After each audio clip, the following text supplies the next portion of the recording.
absolutely. I mean, as a D-line, we try and play like that every game, and defense is clicking finally, and just keep doing it next week, and we get to that and so on. They had run the ball pretty well last week. What were you guys able to do to? Wait, what was that? Utah had run the ball pretty well last week. What were you guys able to do to shut that down? I mean, we came out saying and most of all playing the way that whoever it is, they're not running up the middle, and that's on the D-line, and we do whatever we can to make sure that they got to bounce it out or do something like that, and that happened, and everybody else responded by not letting them run outside and not letting them pass the ball. So, when you do that, it's hard to lose games.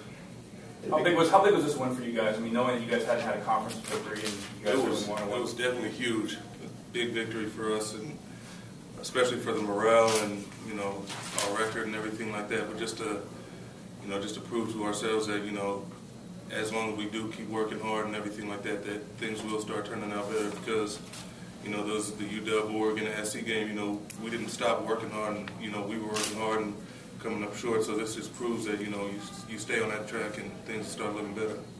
Had a big tackle for loss in the first series. Do you think that set a nice tone? Because it seems like you guys really hit people in the first series. I mean, I think so, but I mean, regardless, someone else is going to do it if I didn't, because that's how everyone on the defense was playing.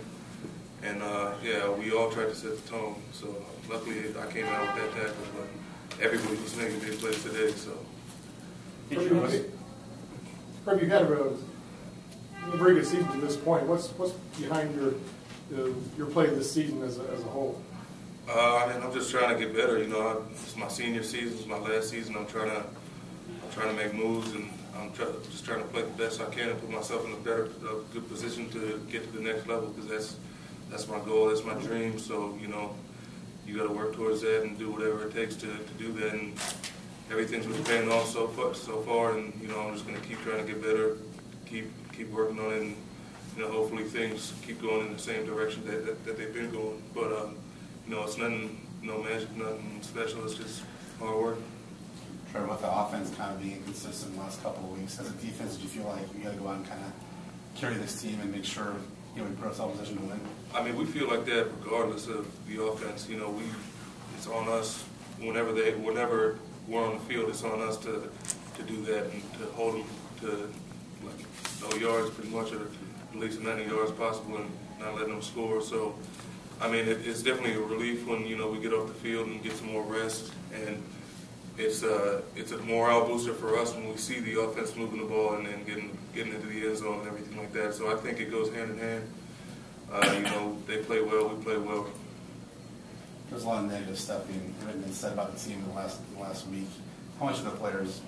How much are you aware of that? Does that motivate you at all? I mean, I don't think any of us read it, but I mean, we're aware of it just the way the season's going. I mean, you can. That's what you have to expect when the season's not going your way. And there's a lot of people who, they'll jump on that bandwagon pretty quick when you're losing.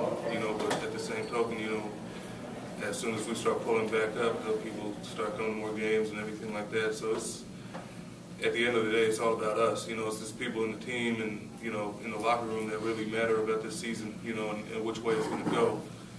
Fans are fans, and they're going to support us or they're not, or whatever. But at the end of the day, we're playing the games and we're playing for ourselves. Remember when the head coach was in here earlier, he was saying that because Utah had been struggling in offense, he sort of thought there'd be a performance like this from your defense. He was asked about the interceptions in particular. What was it about Utah that you felt you could have success as a unit? Well, they do have a backup quarterback right now, and they're susceptible to mistakes and whatnot, and we just capitalized on that. We definitely know what their MO was, and they like to pass to the boundary, so we got to that, and he's a short quarterback, so we had to get our hands up because it's low trajectory. So we really keyed in onto that, and it worked out. Two more questions. As the Utah quarterback was getting hit more, did you notice any change in him? Was he starting to get jittery or throw the ball quicker, or just trying to get out of the way more? Yeah, I mean, once we start getting to that quarterback, he's going to notice, and he's going to be affected, and that's what Coach P is always talking about: affect the quarterback in any way possible, whether it's hands up, blocking the ball, and hands in his face, just hitting him, and stuff like that, and that's what we were doing, and you know, it started working. You know, he's not going to feel comfortable in that pocket when he knows he's getting pressure every down. What do you think about Kendrick's pick? He looked like he sniffed that one up pretty nicely. I mean, they were all nice. You know, Mike's, Josh's. I think it was Steph who got one.